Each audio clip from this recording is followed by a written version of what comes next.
This is a Fair Winds Energy Education podcast. Today is Wednesday, June 12th, and my name is Nathaniel Whitejoyle. Today, we are joined by Chief Engineer Arnie Gundersen and President Maggie Gundersen, and they're going to catch us up with the developments in nuclear power over the past 2 weeks. Thank you both for being here today. You're welcome. Thanks for having us. Yeah, thanks. It's nice to be home. Arnie, where you been? I haven't seen you in 2 weeks. Yeah, with the exception of one Saturday, I haven't been here. I was in Canada 2 weeks ago, testifying in front of their CNSC, and that stands for the Canadian Nuclear Safety Commission, and that's like the Nuclear Regulatory Commission here, about the Pickering units that are up on the lake near Toronto, and that was a fascinating experience. It's entirely unlike the American hearings, because in the American hearings they don't talk to you. And as a matter of fact, the last time I testified to the Nuclear Regulatory Commission, the head of the panel I was testifying to, not only did he not talk to me, but he fell asleep. These guys are active and involved, and they ask you questions, which was an exciting difference. Well, and what happened? I mean, when they asked you, what was the setup like? How many people were on the panel? What did it look like? How many people were sitting next to you helping you testify? Was it a long hearing? Well, I testified for about half an hour, and it was me at a desk, and on the right side of me were must have been 15 people representing the staff of the regulator, and on the left side of me were 15 or 20 people representing the people that owned the power plant, and in front of me were the 9 commissioners, all of which are appointed by pro-nuclear forces. So I felt a little bit surrounded at the meeting. You couldn't even have one of the interveners who had retained you sitting with you? No, it was my report, and they wanted to hear from me. And it was like I said, an exciting dialogue. They seemed to want to know a little bit about what I had to say. The Pickering unit is really near Toronto. Nothing like it in the United States. It's only 30 kilometers from the edge of Toronto, about 20 miles from the edge of Toronto. And Toronto is the 4th biggest city on the continent, with 4 or 5 million people. So they built 6 nuclear plants within 20 or 30 miles of the biggest city in Canada, and one of the biggest cities on the continent. So there are 6 nuclear plants that close to a major city with that many people? Well, the good news is there's actually 8, but they shut 2 down. What type of containment system do they have? They admitted on testimony that their containment was not as good as Fukushima Daiichi. I think that was the highlight from the other side. They acknowledged that if a Fukushima Daiichi accident happened at Pickering, the containment is not as good, and that you can have a failure that would result in a serious release of radiation to the city of Toronto. Now, they get around that problem by assuming the accident that causes it doesn't happen. So if you assume the accident can't happen, you don't have to worry about the containment. Oh, my gosh. I mean, that's as frightening as thinking, that about what happened with the plants blowing up in Daiichi, that there was never going to be a tsunami there. They didn't have to think about it. So don't protect the cooling source for the nuclear plants, and it won't happen. It's like, I think we had a podcast up a while ago where we had an ostrich with its head in the sand, because people just don't want to know what's happening. I think that was about the San Onofre plant, wasn't that the ostrich in the sand? Yeah. The sand that the ostrich had its head in was right by San Onofre. Didn't you present about the San Onofre plant while you were out in California last week? Yeah, I came back from Canada, washed my clothes, and turned around and hopped on a plane out to California. And the topic there was San Onofre, and frequent visitors to the site will know we've been talking about San Onofre now since March of last year, when the steam generator sprung a leak. And we did a big video in April of last year about the steam generators bringing a leak. Well, we've done Fairwinds Associates, which is the expert witness firm that I own, and you're one of the expert witnesses with. That firm has done 5 major reports on San Onofre, and you did testimony in front of the Atomic Safety and Licensing Board. You were out there for an international symposium, correct?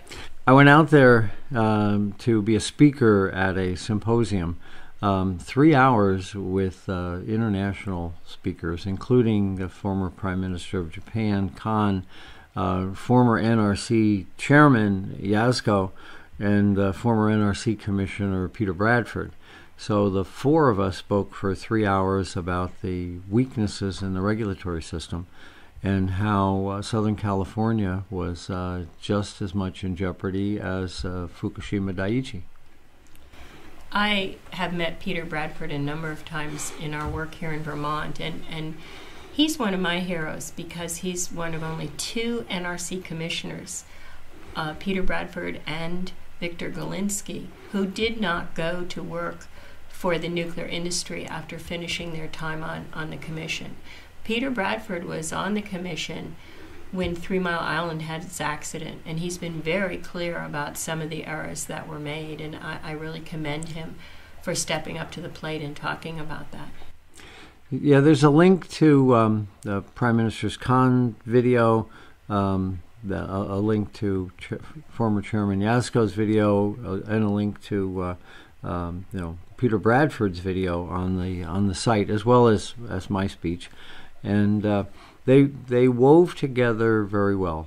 There were about 15 cameras there, and maybe 10 other press, plus a couple hundred people from Southern California. The room was full, and we spoke from all of our different angles. I mean, we had a politician, 2 regulators, and a former industry senior VP, me, and we all talked about the fact that the system under which nuclear is regulated is fundamentally bankrupt. Could you explain a little bit more specifically what you mean by fundamentally bankrupt? Are there any examples you can give us? Yeah, the nuclear regulators spend so much time with the people they're regulating that we call it the echo chamber effect. And I wrote about that for Greenpeace earlier this year in a major report, and it's called the echo chamber effect. But basically, if you put a bunch of experts in a room and they talk to each other long enough, all they hear is each other's echoes. And that's what happens with nuclear. You get the nuclear regulator and the people that own these nuclear power plants in a room. And as long as there's no outsiders like me or Dave Lockbaum from Union of Concerned Scientists or others, they agree on a story that's plausible to them. But they really don't think about the worst case. They don't expect the unexpected. With that kind of short-sighted thinking, is it likely that we will see an accident at one of these aging facilities such as Pickering or San Onofre? Well, the good news is for Americans is that we would not build Pickering in the United States. It's got some design flaws that the Americans don't accept. And the good news for Californians is that 3 days after I spoke with Prime Minister Kan and Jaczko and Bradford, the utility decided to shut San Onofre down forever. So neither San Onofre 2 or 3 is a threat to the public health and welfare anymore because they'll never start back up. Isn't it true that the reasons Edison said it shut San Onofre down was the uncertainty of the Atomic Safety and Licensing Board decision? And isn't that due in a large part to the work that we did at Fairwinds? Yeah, the Friends of the Earth hired an attorney to petition the NRC to ask for public participation in the process. And that was almost a year ago. And the NRC said, well, we don't know if the public has a right to participate or not. And they formed this thing called an Atomic Safety and Licensing Board to evaluate whether or not the public had a right to a public hearing. Now, the ASLB, as it's called, the Atomic Safety and Licensing Board, is an adjudicatory panel, and they make a judge finding. Am I correct with Yeah, that? there's 3 judges, and so it's a 3-judge tribunal. And what happened is, after some testimony provided by experts from Friends of the Earth, including us, and then oral arguments by the attorney that Friends of the Earth hired, the Atomic Safety and Licensing Board shocked the industry and the Nuclear Regulatory Commission by saying the public's entitled to a public hearing. It sounds obvious to the rest of us, but it certainly was a shock to both Edison and to the NRC that public involvement is expected. When you say it's a shock to the NRC, it's a shock to their staff that was siding with Edison, that Edison could move ahead. Yeah, it was pretty clear for the last 16 months that the vast majority of the Nuclear Regulatory Commission staff wanted Edison to move ahead, even though they didn't tell the truth about like for like. And Can you explain a little bit more about that incident with Edison? What does like for like mean? Yeah, there was Fairwinds caught the fact that the original steam generators weren't at all like the replacement steam generators, and yet Edison said they were like for like. Senator Barbara Boxer released a letter about 3 weeks ago, and in it was an Edison letter written in 2004 that said that the original and the replacement generators were not like for like, and that there were potentially dangerous vibrations that could be occurring. So Edison has known about potentially dangerous vibrations since 2004, but portrayed to the NRC and to the Public Service Commission in California that they had the utmost confidence that these generators were going to work. Now, we call that prudence in the expert witness testimony field. If a company makes a decision that's not foreseeable, they get their money back because it's a prudent decision. But in this case, the Edison decision to build these generators was imprudent, and they knew it. So there's billions of dollars at stake here that shouldn't be paid for by the people of California. This was an imprudent decision by Edison, and it should definitely not be carried by the ratepayers, but rather it should be carried by the stockholders. It's their mistake and the people of California. They're asking the people of California not only to pay for this, but to put their own public safety at risk. Is that right? That is right. That's what Edison did. The ratepayers have already paid $1.3 billion in extra charges, and for damaged equipment. These tubes that were leaking and were improperly designed by Edison, and Edison kept lying to regulators, lying to the NRC, viciously attacking us for our reports, lying to the Public Service Commission that, they didn't know about this, until a whistleblower brought forward these documents and gave them to Senator Boxer. And my hat's off, a hat tip to that whistleblower who had the courage to do that.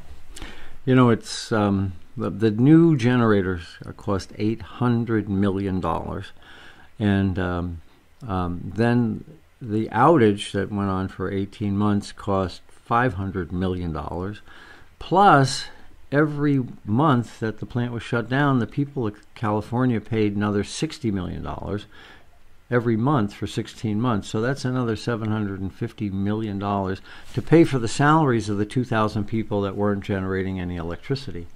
So the whole bill to the state of California is something north of $2 billion.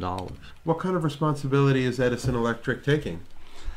None. They're blaming everybody except Edison Electric. Their press release said that the NRC process is wrong, and then their press release blamed the people that built the steam generator, Mitsubishi, but they never admitted any of the problem fell back on them. This was a self-inflicted wound, and I think Edison's refusing to admit that. It's really clear. I mean, when you look, especially we had outlined that in our report, what the regulation requires a utility or an energy company to do when it makes a change to piece of safety-related equipment and what it has to do. And Edison did not do that. They claimed that it was an oversight. They claimed they didn't know. But this 2004 memo proves they knew and they did it willfully. So Senator Boxer has also asked for a Department of Justice investigation.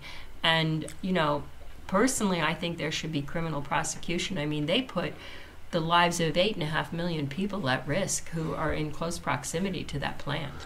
The term is called a materially false statement, and when you tell a regulator something that's wrong and you know it, that's called a materially false statement. And they were doing that. When I took the stand back in January, 4 days before I took the stand, they sent a letter in trying to attack my upcoming testimony. And they said repeatedly they had no knowledge that these steam generators were going to have problems. Well, Senator Boxer's letter shows that they made a materially false statement. And that's a really big lie, basically. And that requires investigation by the federal police.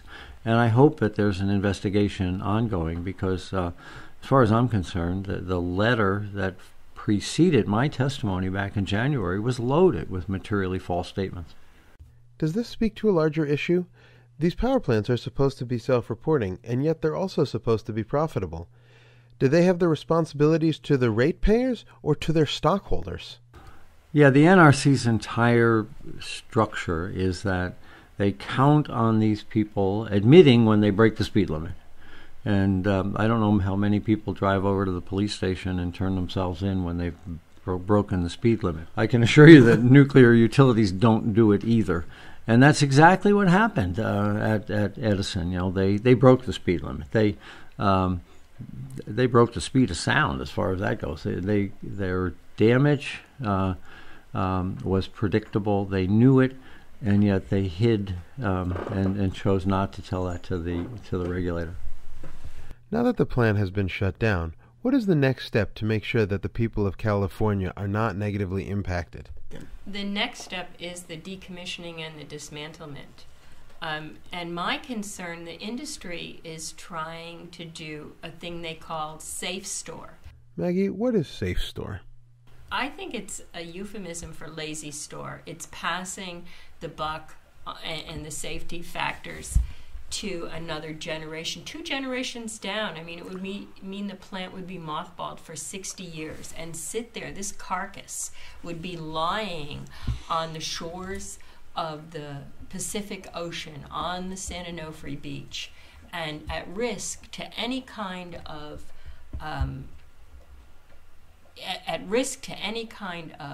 earthquake or seismic event, and it would just be sitting there with all of its buildings intact and mothballed in concrete. And they would expect then 60 years later to take it apart. And I think that's just a horrendous legacy. We've seen some of the plants that are mothballed like that are already leaking. There's been near misses with fuel pools. I think Arnie can speak to that better than I can. If the people of California push Edison, this thing could be turned back into the beautiful beach it used to be in about 10 years. It can be completely decommissioned and turned into beautiful sand and the beach it was, with one exception, and that's the spent nuclear fuel. The spent nuclear fuel is in the reactor right now, but quickly will come out of the reactor and go into the spent fuel pool. It has to stay in the spent fuel pool for about 5 years until it cools down enough. But then it can be put in dry casks to be stored outside in air. So eventually, say 10 years out, there'll be a parking lot full of these huge cylinders loaded with radioactive spent fuel. There's enough cesium in those spent fuel containers that it equals 700 nuclear weapons. All of the weapons that went off in the atmosphere over the 40s and the 50s and the 60s and the 70s, all that radiation that's thrown up is in the fuel that's on the San Onofre site. So it's important to protect that piece of it, but the rest of the site and all those big buildings there can be dismantled completely and turned into the beach it used to be. Who's going to pay for that? Well, they got $2.6 billion already set aside, and that should be more than enough. The decommissioning studies show it's around $1 billion a nuclear reactor. So I think there's enough money set aside to completely decommission the plant. What could go wrong with the cleanup effort at San Onofre? Are there any unforeseen costs? Can you talk about other complications you've seen with similar power plants as they have been decommissioned? Some plants, when they are decommissioned, discover that pipes and pumps and things like that have been leaking for 40 years. At Connecticut Yankee, they found that a tank had been leaking for about 30 years when it was decommissioned and had put down radioactive strontium into the groundwater. And that added about $1 billion to the cost of the cleanup. So if all goes well, there's enough money to completely decommission the plant quickly. But you want to do it now, because if it's leaking, you don't want to give that leak a head start. And it's important to do it soon so the leak doesn't have a chance to spread out, if there is a leak. And if there isn't, that's great. You get your beach back in 10 years. What can we do to make sure that this cleanup effort is done in the right way, in the best interest of public safety? Yeah, I think the public deserves someone on the cleanup committee to make sure that this plant is safely decommissioned. You know, right now the Nuclear Regulatory Commission will say, hey, that's our responsibility. The public has no rights. These are the same people that missed the fact that the steam generator was falling apart. So I think it would be a great idea if the people in California demanded a seat at the table and said, hey, we want to be part of this decommissioning with the goal of getting our beach back so we can surf and enjoy the outdoors. And that we want to be sure that the plant is decommissioned and dismantled without leaving a carcass in lazy store for 60 years. Yeah, there can be an awful lot of misspent money unless someone's really watching the piggy bank. And I think Edison is not going to watch the piggy bank very well. So I think that, yeah, it would be awfully important to have public involvement to make sure the money's not being misspent, that leaks, if there are any, have been detected and been isolated, and that the process moves along just as fast as possible. Edison right now is saying decades. I can't understand that. They've got $2.6 billion set aside. That should be enough to decommission this plant. Arnie, what are the national ramifications for what happened at San Onofre and the like for like and the 50.59 process, and how the regulator oversees a utility getting relicensed? The shutdown at San Onofre has national ramifications. It's a seismic event for the nuclear industry. The industry lost 4 nuclear plants in the last 6 months, and we're doing just fine without them. And I think the public understands now that nuclear plants are not necessarily clean, safe, or reliable. There's a couple more plants on the rope, but nationally, the other big issue is this like for like, or 50-59 in law. And actually, the Davis-Besse plant out near Toledo is the leader of the pack there. They have a hearing coming up on a steam generator modification. Based on what the public's learned at San Onofre, the public is demanding a hearing before this generator is fixed, as opposed to wait for it to break afterward. Thank you for catching us up on the permanent closing of the San Onofre Nuclear Plant and on the continuing struggle to deal with the aging Pickering Nuclear Plant in Toronto. In closing, I would like to ask if either of you have any other issues that should be discussed during this podcast. We mentioned a couple times that American scientists in Japan have really questioned the data that the Japanese are presenting. A noted author, Art Keller, who's published several books and writes for a lot of different magazines, did a story and a full interview on this team that went to Japan and did radiological testing. And it's very chilling to read his report, and that will be on our blog on Thursday. So I hope everyone reads.